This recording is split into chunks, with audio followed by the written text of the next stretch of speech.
ভাঙড়ে একটি সভা থেকে আপনাকে জঙ্গি নেতা হিসেবে আখ্যা দিয়েছে, আপনি কি বলবেন?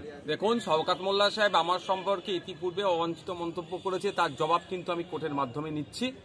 মামলা চলছে, তাকে কোর্টে টেনে হাজির করেছি। আবারও যদি এই ধরনের কোনো মন্তব্য করে থাকে, আমি ভিডিও আমার কাছে এসে পৌঁছায়নি, আমি দেখব, তাকে আবারও কোর্টে টেনে নিয়ে যাব। ওর অবাঞ্ছিত মন্তব্যের জবাব আমি অবাঞ্ছিত মন্তব্য করে দেব না, আমি আইনের মাধ্যমে এর জবাব দিয়ে চাইব, এবং যে কথা বলেছে আইনের মাধ্যমে তাকে প্রমাণ করতে হবে, না হলে তার বিরুদ্ধে মানহানি মামলা আমি করব। এটা বলে রাখছি, বেটাকে ছাড়বো না।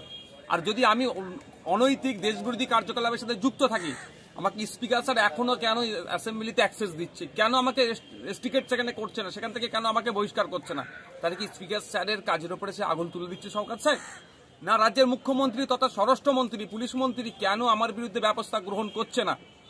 আমি শুনেছিলাম শওকত সাহেবের সাথে তিনি অভিষেক ব্যানার্জির লবি। তাহলে এই যে মমতা ব্যানার্জি অভিষেক ব্যানার্জি একটা লবি চলছে শুনছি যেটা, তাহলে কি শওকত সাহেব এটা বকলমে প্রমাণ করাতে চাইছেন বা বলতে চাইছেন মুখ্যমন্ত্রী অপদার্থ, অপারক, তিনি